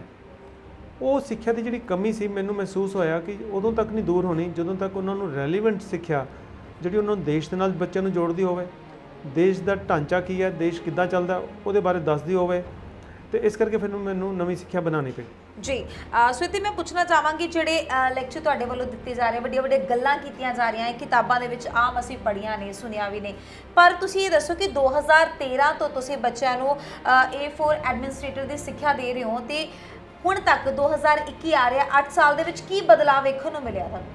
ਕੀ ਕੁਝ ਚੇਂਜ ਆਇਆ ਸੁਸਾਇਟੀ ਦੇ ਵਿੱਚ ਜਾਂ ਉਹਨਾਂ ਏਰੀਆਜ਼ ਦੇ ਵਿੱਚ? ਦੇਖੋ, ਜਿਹੜੇ ਬੱਚਿਆਂ ਨੂੰ ਅਸੀਂ ਪੜ੍ਹਾ ਰਹੇ ਹਾਂ ਉਹਨਾਂ ਵਿੱਚ ਜਿਹੜਾ ਬਦਲਾਅ ਹੈ ਉਹ ਵੇਖਣਯੋਗ ਹੈ। ਉਹ ਇਕੱਲੇ ਬੱਚਿਆਂ ਵਿੱਚ ਬਦਲਾਅ ਨਹੀਂ ਹੈ, ਉਹ ਸਾਡੇ ਸਮਾਜ ਵਾਸਤੇ ਇੱਕ ਬਹੁਤ ਵੱਡੀ ਸਟੱਡੀ ਬਣ ਸਕਦੀ ਹੈ ਕਿ ਜਿਹੜੇ ਬੱਚੇ ਕੂੜਾ ਕਰਕਟ ਚੱਕਦੇ ਸੀਗੇ, ਗੋਇਆ ਬਿੰਦੇ ਸੀਗੇ, ਉਹ ਬੱਚੇ ਵੀ ਸਿੱਖਿਤ ਹੋ ਸਕਦੇ ਨੇ। ਇਹ ਅਸੀਂ ਸਮਾਜ ਨੂੰ ਇਸ ਪ੍ਰੋਜੈਕਟ ਦੇ ਮਾਧਿਅਮ ਦੇ ਨਾਲ ਇੱਕ ਐਗਜ਼ਾਮਪਲ ਦੇ ਸਕਦੇ ਹਾਂ। ਹੁਣ ਉਹ ਜਿਹੜੇ ਬੱਚੇ ਸਿੱਖਿਆ ਲੈ ਰਹੇ ਨੇ, ਸਾਡੇ ਉੱਪਰ ਬਹੁਤ ਵੱਡੀ ਜ਼ਿੰਮੇਵਾਰੀ ਹੈ ਕਿਉਂਕਿ ਅਸੀਂ ਉਹਨਾਂ ਨੂੰ 2 ਤਰ੍ਹਾਂ ਦੀ ਸਿੱਖਿਆ ਦੇ ਰਹੇ ਹਾਂ। ਇੱਕ ਤੇ ਗਵਰਨਮੈਂਟ ਦਾ ਪ੍ਰਸਕ੍ਰਾਈਬਡ ਸਿਲੇਬਸ, ਨੈਸ਼ਨਲ ਓਪਨ ਸਕੂਲ ਦੀ ਸਿੱਖਿਆ, ਜਿਹਦੇ ਨਾਲ ਉਹਨਾਂ ਨੂੰ ਸਰਟੀਫਿਕੇਟ ਮਿਲੇਗਾ ਜਿਹੜਾ ਵੀ ਐਜ਼ ਪਰ ਗਵਰਨਮੈਂਟ ਪਾਲਿਸੀਆਂ ਦੇ ਹਿਸਾਬ ਨਾਲ। ਤਾਂ ਕਿ ਕੱਲ੍ਹ ਨੂੰ ਵੱਡੇ ਹੋ ਕੇ ਆਪਣੀ ਰੋਜ਼ਗਾਰ ਲੈਣਾ ਚਾਹਣ ਤੇ ਜਿੱਥੇ ਸਰਟੀਫਿਕੇਟ ਪ੍ਰੋਡਿਊਸ ਕਰਨਾ ਚਾਹਣ ਉਹ ਕਰ ਸਕਣ। ਸਾਡੇ ਬੱਚੇ ਜਿਹੜੇ 2013 ਤੋਂ ਸ਼ੁਰੂ ਹੋਏ ਸੀਗੇ ਉਹ ਬੱਚੇ 2021 ਤੱਕ 5ਵੀਂ ਦੀ ਸਿੱਖਿਆ ਪਾਸ ਕਰ ਚੁੱਕੇ ਨੇ ਔਰ ਹੁਣ ਅਗਲੇ ਐਗਜ਼ਾਮਾਂ ਦੀ ਤਿਆਰੀ ਕਰਦੇ ਪਏ ਨੇ ਜੀ। ਪਹਿਲੀ ਗੱਲ ਤੇ ਇਹ ਕਾਮਯਾਬੀ ਹੈ ਜੀ। ਦੂਜੀ ਜਿਹੜੀ ਸਾਡੀ ਕਾਮਯਾਬੀ ਹੈ ਕਿ ਅਸੀਂ ਗਵਰਨਮੈਂਟ ਦੀ ਸਿੱਖਿਆ ਦੇ ਨਾਲ ਨਾਲ ਉਹ ਸਿੱਖਿਆ ਦੇ ਰਹੇ ਹਾਂ ਜਿਹੜੀ ਇਹਨਾਂ ਨੂੰ ਦੇਸ਼ ਦੇ ਨਾਲ ਜੋੜੇਗੀ। ਜਿਵੇਂ ਸਾਡੀ ਬੁੱਕ ਹੈ ਇੰਪਾਵਰਮੈਂਟ ਥਰੂ ਨੌਲੇਜ, ਉਹਦੇ ਵਿੱਚ ਇੱਕ ਸਵਾਲ ਹੈ who is owner of India. ਜਦੋਂ ਅਸੀਂ ਬੱਚਿਆਂ ਨੂੰ ਸਵਾਲ ਕਰਦੇ who is owner of India, ਉਹਨਾਂ ਨੂੰ ਅਸੀਂ ਸਮਝਾਉਂਦੇ ਹਾਂ ਵੀ ਦੇਸ਼ ਦੇ ਹਰ ਨਾਗਰਿਕ ਕਿਸ ਤਰੀਕੇ ਨਾਲ ਇਸ ਦੇਸ਼ ਦੇ ਮਾਲਕ ਹਨ ਔਰ ਉਹਨਾਂ ਨੂੰ ਇਸ ਨਾਲ ਅਹਿਸਾਸ ਕਰਾਉਂਦੇ ਹਾਂ ਕਿ ਉਹ ਵੀ ਮਾਲਕ ਨੇ, ਉਹ ਵੀ ਦੇਸ਼ ਦੇ ਇੱਕ ਜ਼ਿੰਮੇਦਾਰ ਨਾਗਰਿਕ ਬਣਨਗੇ। ਤੇ ਜੇ ਉਹ ਦੇਸ਼ ਦੇ ਮਾਲਕ ਨੇ, ਅਗਰ ਕੋਈ ਦੇਸ਼ ਨੂੰ ਖਰਾਬ ਕਰ ਰਿਹਾ ਤੇ ਦੇਸ਼ ਸਾਰਿਆਂ ਦਾ ਸਾਂਝਾ ਹੈ ਤੇ ਉਹਦਾ ਨੁਕਸਾਨ ਸਾਰੇ ਨਾਗਰਿਕਾਂ ਨੂੰ ਹੋਣਾ ਹੈ, ਇਨਕਲੂਡਿੰਗ ਇਹ ਬੱਚਿਆਂ ਨੂੰ। ਜੀ। ਸੋ ਇੱਕ ਨਾਗਰਿਕ ਦੇ ਅਧਿਕਾਰਾਂ ਬਾਰੇ ਹੈ ਜਿਹੜੀ ਕਿ ਤੁਹਾਡੀ ਇਹ ਕਿਤਾਬ ਹੈ ਬੱਚਿਆਂ ਨੂੰ ਜਾਗਰੂਕ ਕਰ ਰਹੀ ਹੈ, ਇੰਪਾਵਰਮੈਂਟ ਥਰੂ ਨੌਲੇਜ। ਆਖਿਰਕਾਰ ਇਹ ਕਿਤਾਬ ਦੂਸਰੀਆਂ ਕਿਤਾਬਾਂ ਨਾਲੋਂ ਅਲੱਗ ਕੀ ਹੈ ਜੋ ਇਸ ਕਿਤਾਬ ਦੇ ਵਿੱਚ ਪਾਇਆ ਜਾ ਸਕਦਾ ਦੂਸਰੀਆਂ ਕਿਤਾਬਾਂ 'ਚ ਕਿਉਂ ਨਹੀਂ ਮਿਲ ਸਕਦਾ? ਦੇਖੋ, ਹਰ ਆਥਰ ਦੀ ਨਾ ਆਪਣੀ ਆਪਣੀ ਸੋਚ ਹੁੰਦੀ ਹੈ। ਜੀ। ਇਹ ਜਿਹੜੀ ਸੋਚ ਹੈ ਨਾ, ਇਹਦੇ ਉੱਪਰ ਇੰਟੈਲੈਕਚੁਅਲ ਪ੍ਰਾਪਰਟੀ ਰਾਈਟ ਇਸੇ ਕਰਕੇ ਬਣੇ ਨੇ ਕਿਉਂਕਿ ਜਿਹੜਾ ਬੰਦਾ ਆਪਣੀ ਦਿਮਾਗ ਨਾਲ ਸੋਚਦਾ ਹੈ ਜੀ, ਉਹ ਅਲੱਗ ਸੋਚ ਨਾਲ ਸੋਚਦਾ ਹੈ ਤੇ ਮੈਂ ਅਲੱਗ ਸੋਚੀ। ਮੇਰੀ ਸੋਚ ਜਿਹੜੀ ਹੈ ਉਹ ਆਧਾਰਿਤ ਹੈ ਇਸ ਚੀਜ਼ ਦੇ ਉੱਪਰ, ਬੇਸ ਦੇ ਉੱਪਰ ਕਿ 75 ਸਾਲਾਂ ਦੀ ਆਜ਼ਾਦੀ ਤੋਂ ਬਾਅਦ 1947 'ਚ ਦੇਸ਼ ਆਜ਼ਾਦ ਹੋਇਆ। 75 ਸਾਲਾਂ ਦੇ ਵਿੱਚ ਅਸੀਂ ਗਰੀਬੀ ਤੇ ਕੀ ਦੂਰ ਕਰਨੀ ਹੈ, ਅਨਪੜ੍ਹਤਾ ਹੀ ਨਹੀਂ ਦੂਰ ਕਰ ਪਾਏ। ਉਸ ਤੋਂ ਬਾਅਦ ਸ਼ੋਸ਼ਣ ਸਾਡਾ ਬਹੁਤ ਹੋ ਗਿਆ, ਜਿਹਨੂੰ ਅਸੀਂ ਪਾਵਰ ਦਿੰਦੇ ਹਾਂ ਉਹ ਸਾਨੂੰ ਸਤਾਈ ਜਾ ਰਿਹਾ ਜੀ। ਤੇ ਇਹ ਜਿਹੜੀਆਂ ਔਕੜਾਂ ਆ ਰਹੀਆਂ ਇਹਦਾ ਕਾਰਨ ਕੀ ਹੈ? ਤੇ ਮੇਰੇ ਦਿਮਾਗ ਨੇ ਮੈਨੂੰ ਦੱਸਿਆ ਵੀ ਜਿਹੜੀ ਸਿੱਖਿਆ ਹੈਗੀ ਆ ਉਹ ਸਾਨੂੰ ਉਹਦੀ ਵੈਲਿਊ ਐਡੀਸ਼ਨ ਕਰਨੀ ਪਏਗੀ। ਜੀ। ਇਸ ਕਰਕੇ ਮੈਂ ਬਾਕੀਆਂ ਨਾਲੋਂ ਥੋੜਾ ਜਿਹਾ ਮੇਰੀ ਕਿਤਾਬ ਡਿਫਰੈਂਟ ਹੈ। ਜੀ। ਸੋ ਇੱਕ ਵਾਰੀ ਜ਼ਰੂਰ ਚਾਹਾਂਗੇ ਸਾਡੇ ਦਰਸ਼ਕਾਂ ਨੂੰ ਇਹ ਕਿਤਾਬ ਹੈ ਜਿਹੜੀ ਕਿ ਤੁਹਾਡੇ ਵੱਲੋਂ ਦਿਖਾਈ ਜਾਵੇ। ਆਖਿਰਕਾਰ ਇਹ ਕਿਤਾਬ ਦੇ ਵਿੱਚ ਕੀ ਤੁਸੀਂ ਪਬਲਿਸ਼ ਕੀਤਾ? ਦੇਖੋ ਜੀ, ਇਹ ਕਿਤਾਬ ਇੰਪਾਵਰਮੈਂਟ ਥਰੂ ਨੌਲੇਜ ਹੈ। ਹੁਣ ਜਦੋਂ ਵੀ ਸਾਡੇ ਸਮਾਜ ਦੇ ਵਿੱਚ ਕੋਈ ਸਮੱਸਿਆ ਦੀ ਆਪਾਂ ਗੱਲ ਕਰਦੇ ਹਾਂ ਜਾਂ ਆਪਾਂ ਜ਼ਿਲ੍ਹੇ ਲੁਧਿਆਣੇ ਦੀ ਸਮੱਸਿਆ ਦੀ ਗੱਲ ਕਰਦੇ ਹਾਂ, ਮੰਨ ਲਓ ਸੜਕ ਤੇ ਖੱਡੇ ਪਏ ਹੋਏ ਨੇ, ਬਰਸਾਤਾਂ ਦਾ ਪਾਣੀ ਉਹਦੇ ਵਿੱਚ ਇਕੱਠਾ ਹੋ ਜਾਂਦਾ ਹੈ। ਤੁਸੀਂ ਕਈ ਵਾਰੀ ਸੁਣਿਆ ਹੋਵੇਗਾ ਕਿ ਉਹਦੇ 'ਚ ਕੋਈ ਸਕੂਟਰ ਵਾਲਾ ਗਿਰ ਗਿਆ, ਕਿਸੇ ਦੀ ਕਾਰ ਗਿਰ ਗਈ, ਕਈ ਵਾਰੀ ਫੇਟਲ ਐਕਸੀਡੈਂਟ ਹੋ ਜਾਂਦੇ ਨੇ, ਉਹਦੇ ਕਰਕੇ ਕਈ ਮੌਤਾਂ ਹੋ ਜਾਂਦੀਆਂ। ਫਿਰ ਅਸੀਂ ਕਹਿੰਦੇ ਜੀ ਕੌਣ ਜ਼ਿੰਮੇਦਾਰ ਹੈ? ਤੇ ਨਿਕਲਦਾ ਜੀ ਪ੍ਰਸ਼ਾਸਨ ਜ਼ਿੰਮੇਦਾਰ ਹੈ। ਹੁਣ ਪ੍ਰਸ਼ਾਸਨ ਹੈ ਕੀ ਹੈ? ਇਹ ਕਿੰਨੇ ਕੁ ਲੋਕਾਂ ਨੂੰ ਪਤਾ ਹੈ ਵੀ ਅਗਰ ਸਮੱਸਿਆ ਹੈ, ਖੱਡੇ ਹੈ, ਪਾਣੀ ਖੜਾ ਹੈ, ਕਿਹਦੇ ਕੋਲ ਕਿਹਨੂੰ ਅਪਰੋਚ ਕਰਨਾ ਹੈ, ਕਿਹਦੀ ਕੀ ਜ਼ਿੰਮੇਵਾਰੀ ਬਣਦੀ ਹੈ? ਕਿਉਂਕਿ ਸਾਡਾ ਜਿਹੜਾ ਕੰਟਰੀ ਦਾ ਸਟਰਕਚਰ ਹੈ, ਇੱਕ ਸੈਂਟਰਲ ਗਵਰਨਮੈਂਟ ਹੈ, ਇੱਕ ਸਟੇਟ ਗਵਰਨਮੈਂਟ ਹੈ, ਫਿਰ ਸਾਡੀ ਲੋਕਲ ਲੈਵਲ ਦੀਆਂ ਗਵਰਨਮੈਂਟਸ ਹੈ ਤੇ ਸਾਡੇ ਅਧਿਕਾਰ ਖੇਤਰ ਵੰਡੇ ਹੋਏ ਨੇ, ਜ਼ਿੰਮੇਵਾਰੀਆਂ ਵੀ ਵੰਡੀਆਂ ਹੋਈਆਂ। ਤੇ ਸਾਨੂੰ ਲੱਗਿਆ ਕਈ ਬੱਚਿਆਂ ਨੂੰ ਇਹੀ ਨਹੀਂ ਪਤਾ ਦੇਸ਼ ਕੀ ਹੁੰਦਾ ਹੈ, ਜ਼ਿਲ੍ਹਾ ਕੀ ਹੁੰਦਾ ਹੈ, ਸਟੇਟ ਕੀ ਹੁੰਦਾ ਹੈ। ਫਿਰ ਅਸੀਂ ਕਿ ਜਿਹੜੇ ਸਾਰੀ ਐਡਮਿਨਿਸਟ੍ਰੇਟਿਵ ਸਿਸਟਮ ਹੈ ਜਿਹਨੇ ਸਾਡੇ ਸਮੱਸਿਆਵਾਂ ਦਾ ਸੰਵਿਧਾਨ ਕਰਨਾ ਹੈ, ਉਹ ਸਾਰਾ ਦਾ ਸਾਰਾ ਐਡਮਿਨਿਸਟ੍ਰੇਟਿਵ ਸਿਸਟਮ ਬੱਚਿਆਂ ਨੂੰ ਪਤਾ ਹੋਣਾ ਚਾਹੀਦਾ। ਜੀ। ਹੁਣ ਇਸ ਕਰਕੇ ਅਸੀਂ A for ਐਪਲ ਤੇ ਪੜ੍ਹਾਈ ਰਹੇ ਸੀ, ਜਿਹੜੀ ਸਰਕਾਰੀ ਸਕੂਲ ਦੀ ਸਿੱਖਿਆ ਸੀਗੀ, ਜਿਹੜੇ ਸਰਕਾਰੀ ਸਿਸਟਮ ਦੀ ਸਿੱਖਿਆ ਸੀ, ਅਸੀਂ A for ਐਡਮਿਨਿਸਟ੍ਰੇਸ਼ਨ ਵੀ ਪੜ੍ਹਾਉਣਾ ਸ਼ੁਰੂ ਕੀਤਾ ਤਾਂ ਕਿ ਉਹਨਾਂ ਨੂੰ ਐਡਮਿਨਿਸਟ੍ਰੇਸ਼ਨ ਦੇ ਬਾਰੇ ਚੰਗੀ ਤਰ੍ਹਾਂ ਜਾਣਕਾਰੀ ਹੋਵੇ, ਆਪਣੀ ਸਮੱਸਿਆ, ਆਪਣੀਆਂ ਮੁਸ਼ਕਲਾਵਾਂ ਦਾ ਹੱਲ ਕੱਢਣ ਵਾਸਤੇ ਉਹਨਾਂ ਨੂੰ ਪਤਾ ਹੋਵੇ ਕਿਹਨੂੰ ਅਪਰੋਚ ਕਰਨਾ। ਜੀ। ਸੋ ਤੁਸੀਂ ਇੱਥੇ ਬੱਚਿਆਂ ਨੂੰ ਜਾਗਰੂਕ ਕਰ ਰਹੇ ਹੋ ਕਿ ਉਹਨਾਂ ਨੂੰ ਆਪਣੀਆਂ ਸਮੱਸਿਆਵਾਂ ਦਾ ਪਤਾ ਹੋਵੇ, ਆਮ ਨਾਗਰਿਕ ਦੀ ਕੀ ਜ਼ਿੰਮੇਵਾਰੀ ਹੁੰਦੀ ਹੈ ਉਹ ਪਤਾ ਹੋਵੇ। ਪਰ ਮੈਂ ਤੁਹਾਡੇ ਤੋਂ ਇਹ ਪੁੱਛਣਾ ਚਾਹਾਂਗੀ ਕਿ ਸਮਾਜ ਦੇ ਵਿੱਚ ਤੁਹਾਨੂੰ ਵੀ ਰਹਿੰਦੇ ਨੂੰ ਕਈ ਸਾਲ ਹੋ ਗਏ, ਸਮਾਜ ਦੇ ਵਿੱਚ ਅਜਿਹੀਆਂ ਕਈ ਸਮੱਸਿਆਵਾਂ ਨੇ ਜਿਨ੍ਹਾਂ ਨੂੰ ਸਮੇਂ-ਸਮੇਂ ਸਿਰ ਲੋਕਾਂ ਵੱਲੋਂ ਜਾਗਰੂਕ ਕੀਤਾ ਜਾਂਦਾ ਹੈ ਕਿ ਇਹ ਸਮੱਸਿਆ ਨੂੰ ਦੂਰ ਕੀਤਾ ਜਾਵੇ। ਸੋ ਅਜਿਹੀਆਂ ਕਿਹੜੀਆਂ ਸਮੱਸਿਆਵਾਂ ਜਿਹਨੂੰ ਲੈ ਕੇ ਤੁਹਾਡੇ ਵੱਲੋਂ ਵੀ ਆਵਾਜ਼ ਚੁੱਕੀ ਗਈ ਹੋਵੇ? ਦੇਖੋ, ਮੈਂ ਬੜਾ ਐਨਾਲਿਸਿਸ ਕੀਤਾ, ਬੜੇ ਸਾਰੇ ਮੈਂ ਦੇਖਿਆ ਵੀ ਅਖਬਾਰਾਂ ਚ ਆਉਂਦੀਆਂ ਇੱਕ ਸਮੱਸਿਆ ਨੂੰ ਲੈ ਕੇ, ਟੈਲੀਵਿਜ਼ਨ ਚੈਨਲਾਂ ਦੇ ਸਮੱਸਿਆ ਨਹੀਂ, ਪਰ ਹੱਲ ਨਹੀਂ ਨਿਕਲਦਾ। ਜੀ। ਮੈਂ ਕਿਹਾ ਜੋ ਸਮੱਸਿਆ ਤੇ ਹਰ ਕਿਸੇ ਦੀ ਨੋਟਿਸ ਹੈ ਹੀ ਹੈ, ਪਰ ਹੱਲ ਕਿਸੇ ਦੀ ਨੋਟਿਸ 'ਚ ਨਹੀਂ ਹੈ। ਹੱਲ ਮੈਨੂੰ ਇੱਕੋ ਹੀ ਲੱਗਿਆ ਕਿ ਜਦ ਤੱਕ ਸਾਡਾ ਸਮਾਜ ਰੈਲੀਵੈਂਟ ਸਿੱਖਿਆ ਦੇ ਨਾਲ ਸ਼ਿਕਸ਼ਿਤ ਨਹੀਂ ਹੋਏਗਾ, ਲੈਂਸ ਨਹੀਂ ਹੋਏਗਾ, ਉਦੋਂ ਤੱਕ ਲੋਕਾਂ ਦੀ ਆਵਾਜ਼ ਜਿਹੜੀ ਆ ਉਹ ਫਿੱਕੀ ਪੈ ਜਾਂਦੀ ਹੈ। ਜੀ। ਇਸੇ ਤਰ੍ਹਾਂ ਜਿਹੜੇ ਮੀਡੀਆ ਐਡਾ ਪਾਵਰਫੁਲ ਮੀਡੀਆ ਹੈ, ਅਖਬਾਰਾਂ 'ਚ ਖਬਰਾਂ ਲੱਗਦੀਆਂ, ਸੋਸ਼ਲ ਮੀਡੀਆ 'ਤੇ ਲੱਗਦੀਆਂ, ਇਲੈਕਟ੍ਰੋਨਿਕਸ ਮੀਡੀਆ 'ਤੇ ਲੱਗਦੀਆਂ, ਉਹਦੇ ਬਾਵਜੂਦ ਦੇ ਸਾਡੇ ਸਿਸਟਮ ਦੇ ਉੱਪਰ ਅਸਰ ਨਹੀਂ ਹੁੰਦਾ ਤੇ ਫਿਰ ਉਹ ਅਸਰ ਕਿੱਦਾਂ ਹੋਏਗਾ? ਇੱਕ ਇੰਡੀਵਿਜੂਅਲ ਬੰਦਾ ਕੀ ਕਰ ਲੇਗਾ? ਕੁਝ ਵੀ ਨਹੀਂ ਕਰ ਪਾਏਗਾ। ਜੇ ਤੁਸੀਂ ਮਾਸਿਸ ਨੂੰ ਜਾਗਰੂਕ ਕਰਤਾ, ਫਿਰ ਜਿਹੜੀ ਮਾਸਿਸ ਦੀ ਆਵਾਜ਼ ਉੱਠੇਗੀ, ਸਟਰਕਚਰ ਨੂੰ ਚੇਂਜ ਕਰਨ ਵਾਸਤੇ ਉਹਨੂੰ ਕੋਈ ਰੋਕ ਨਹੀਂ ਪਾਏਗਾ, ਉਹ ਆਂਦੀ ਬਣ ਜਾਏਗੀ ਜੀ। ਸੋ ਇਹਨਾਂ ਦੀ ਜਰਨੀ ਦੀ ਜੇਕਰ ਗੱਲ ਕੀਤੀ ਜਾਵੇ, ਜਿਵੇਂ ਕਿ ਤੁਹਾਨੂੰ ਪਹਿਲੇ ਵੀ ਦੱਸਿਆ ਕਿ ਇੱਕ ਚੰਗੇ ਬਿਜ਼ਨਸਮੈਨ ਸਨ, ਕਰੋੜਾਂ ਰੁਪਏ ਦੀ ਪ੍ਰਾਪਰਟੀ, ਕਰੋੜਾਂ ਰੁਪਏ ਦੇ ਬਿਜ਼ਨਸ ਨੂੰ ਲੱਤ ਮਾਰ ਕੇ ਇਹਨਾਂ ਨੇ ਇੱਕ ਕਿੱਤਾ ਚੂਜ਼ ਕੀਤਾ। ਉਹ ਚੂਜ਼ ਕੀਤਾ ਕਿ ਅਧਿਆਪਕ ਦਾ, ਉਹ ਅਧਿਆਪਕ ਜਿਸ ਨੂੰ ਕੋਈ ਵੀ ਤਨਖਾਹ ਨਹੀਂ ਮਿਲਦੀ, ਬਲਕਿ ਘਰਾਂ ਦੇ ਵਿੱਚ ਆ ਕੇ ਲੋਕਾਂ ਦੀਆਂ ਝੁੱਗੀਆਂ ਝੋਪੜੀਆਂ 'ਚ ਜਾ ਕੇ ਖੁਦ ਲੋਕਾਂ ਨੂੰ ਪੜ੍ਹਾਈ ਦੇ ਰਿਹਾ, ਐਡੂਕੇਟ ਕਰ ਰਿਹਾ, ਤੇ ਨਾਲ ਦੀ ਨਾਲ ਤੁਹਾਨੂੰ ਇਹ ਦੱਸ ਦਈਏ ਕਿ ਮੁਫਤ ਸਿੱਖਿਆ ਜਿਹੜੀ ਕਿ ਇਹਨਾਂ ਵੱਲੋਂ ਪ੍ਰਦਾਨ ਕੀਤੀ ਜਾ ਰਹੀ ਹੈ। ਬੱਚਿਆਂ ਦੀਆਂ ਕਾਪੀਆਂ ਕਿਤਾਬਾਂ ਦਾ ਖਰਚਾ ਵੀ ਹੈ ਜਿਹੜੇ ਕਿ ਹਰੀਓਮ ਜਿੰਦਲ ਜੀ ਖੁਦ ਚੱਕਦੇ ਨੇ। ਸੋ ਇਹਨਾਂ ਬੱਚਿਆਂ ਦੀ ਗੱਲ ਕਰ ਲੈਂਦੇ ਆ ਸਰ, ਤੁਸੀਂ ਜਦੋਂ ਇਹਨਾਂ ਝੁੱਗੀਆਂ ਝੋਪੜਿਆਂ ਦੇ ਵਿੱਚ ਬੱਚਿਆਂ ਨੂੰ ਪੜ੍ਹਾਉਣ ਜਾਂਦੇ ਹੋ, ਕੁਝ ਇਮੋਸ਼ਨਸ ਬੱਚੇ ਤੁਹਾਡੇ ਨਾਲ ਸਾਂਝੇ ਕਰਦੇ ਹੋਣਗੇ। ਆਖਿਰਕਾਰ ਸਵਾਲਾਤ ਦੀ ਗੱਲ ਕਰੀਏ, ਸਕੂਲ ਦੇ ਵਿੱਚ ਵੀ ਬੱਚੇ ਬਹੁਤ ਕੁਐਸਚਨਸ ਪੁੱਛਦੇ ਆ ਮੈਮ ਤੋਂ ਕਿ ਮੈਮ ਇਹਦਾ ਮਤਲਬ ਕੀ ਹੈ, ਇਹ ਕਿਵੇਂ ਹੁੰਦਾ ਹੈ। ਸੋ ਇਹਨਾਂ ਬੱਚਿਆਂ ਦੀ ਸੋਚ, ਉਹਨਾਂ ਬੱਚਿਆਂ ਨੂੰ ਕੁਝ ਅਲੱਗ ਹੋਏਗੀ ਤੇ ਕਿਸ ਤਰ੍ਹਾਂ ਦੇ ਸਵਾਲ ਤੁਹਾਨੂੰ ਪੁੱਛੇ ਜਾਂਦੇ ਨੇ? ਇਹ ਬੱਚੇ ਬੜੇ ਹੀ ਦਬੇ ਕਿਸਮ ਦੇ ਬੱਚੇ ਨੇ ਜੀ। ਇਹਨਾਂ ਦੇ ਮਾਹੌਲ, ਜਿਹੜਾ ਸਮਾਜਿਕ ਮਾਹੌਲ ਹੈ, ਉਹ ਬੱਚਿਆਂ ਤੇ ਦਬਾਅ ਪਾਉਣ ਵਾਲਾ ਹੈ ਜੀ। ਪੇਰੈਂਟਸ ਨੇ ਜਿਹੜੀ ਗੱਲ ਕਹਿਤੀ ਬੱਚੇ ਨੂੰ ਮੰਨਣੀ ਪੈਂਦੀ ਹੈ। ਬੱਚੇ ਨੂੰ ਜਵਾਬ ਕਰਨ ਦੀ ਹਿੰਮਤ ਹੀ ਨਹੀਂ ਹੁੰਦੀ, ਨਾ ਇਹਨੂੰ ਸਿਖਾਇਆ ਜਾਂਦਾ। ਜੇ ਬੱਚਾ ਕੋਈ ਸਵਾਲ ਕਰਦਾ ਤਾਂ ਉਹਨੂੰ ਦਬਾ ਦਿੱਤਾ ਜਾਂਦਾ। ਤੇ ਜਦੋਂ ਮੈਂ ਸ਼ੁਰੂ ਵਿੱਚ ਗਿਆ ਸੀਗਾ, ਕਈ ਬੱਚੇ ਤਾਂ ਬੋਲ ਵੀ ਨਹੀਂ ਸੀ ਪਾਉਂਦੇ, ਉਹਨਾਂ ਨੂੰ ਡਰ ਲੱਗਦਾ ਸੀਗਾ। ਉਹਨੇ ਕਹਿਣਾ ਸਰ मैंने आपसे एक बात करनी है। मैं कहता तो बताओ। नहीं सर मैं बाद में करूँगी। इस तरीके का उतों डर का माहौल नज़र आ रहा है भी कितना बच्चों को डरा के रखा होया जी। तो सानू बड़ा ही टाइम लग्या वो बच्चों के एक कॉन्फिडेंस बिल्ड करन दा। हौली हौली हौली हौली वो बच्चों के इन्ना क विश्वास पैदा हो गया साडे लगातार जान नाल, खुला माहौल दे नाल, खुली गलबात करन नाल, कहानियां सुनाउण दे नाल कि अज वो बच्चे खुली गलबात करते हैं। कई लोग उन्होंने मिलन आते हैं और उन्हों की सिक्ख्या, उन्हों का ਜਿਹੜਾ ਐਟੀਕੇਟ ਹੈ ਉਹ ਦੇਖ ਕੇ ਬੜੇ ਹੀ ਖੁਸ਼ ਹੁੰਦੇ ਨੇ। ਉਹ ਬੱਚਿਆਂ ਨੂੰ ਬੜੀ ਪ੍ਰਸ਼ੰਸਾ ਕਰਕੇ ਜਾਂਦੇ ਨੇ ਤੇ ਉਹ ਬੱਚਿਆਂ ਦਾ ਕੌਨਫੀਡੈਂਸ ਜਿਹੜਾ ਹੋਰ ਵੀ ਵੱਧਦਾ ਪਿਆ ਜੀ। ਸੋ ਇਹਨਾਂ ਬੱਚਿਆਂ ਦੇ ਮਾਪਿਆਂ ਦੀ ਗੱਲ ਕਰ ਲਾਂਗੇ। ਇਹਨਾਂ ਬੱਚਿਆਂ ਦੇ ਮਾਪੇ ਆਮ ਤੌਰ ਤੇ ਕਿਸੇ ਕਿਸਮ ਦਾ ਨਸ਼ਾ ਕਰਦੇ ਦੇਖੇ ਜਾਂਦੇ ਨੇ। ਸੋ ਨਾਲ ਦੀ ਨਾਲ ਤੁਹਾਨੂੰ ਇਹ ਵੀ ਦੱਸ ਦਈਏ ਕਿ ਛੋਟੀ ਛੋਟੀ ਉਮਰਾਂ ਦੇ ਵਿੱਚ ਇਹਨਾਂ ਬੱਚਿਆਂ ਦਾ ਵਿਆਹ ਕਰ ਦਿੱਤਾ ਜਾਂਦਾ ਹੈ। ਇਸ ਤਰ੍ਹਾਂ ਦੀ ਕਈ ਕਹਾਣੀਆਂ ਵੇਖਣ ਨੂੰ ਮਿਲਦੀਆਂ ਨੇ। ਤੁਸੀਂ ਕੀ ਉਹਨਾਂ ਨੂੰ ਵੀ ਜਾਗਰੂਕ ਕਰ ਰਹੇ ਹੋ? ਦੇਖੋ, ਮੈਂ ਜਿਹੜਾ ਨੋਟਿਸ ਕੀਤਾ ਕਿ ਸਿੱਖਿਆ ਦਾ ਇੱਕ ਬਹੁਤ ਹੀ ਵੱਡਾ ਰੋਲ ਹੈ। ਬਾਲ ਵਿਵਾਹ ਬੜਾ ਹੀ कॉमन है सलाम एरियाज़ के अंदर। 12-13 साल की लड़कियों का विआह हो जाता है, 14 ਤੋਂ 15 साल के लड़के का विआह अज भी हो जाता है और 16-17-18 साल के होंदे तक 2 बच्चे भी हो जाते हैं। हुण जदों असीं उत्थे गए, इन्हां दा जिहड़ा सोशल स्ट्रक्चर है इन्ना जटिल है कि तुसीं जे उन्हां नाल गल करोगे कि बाल विवाह नहीं करना, वो तुहानूं दुश्मन समझणगे।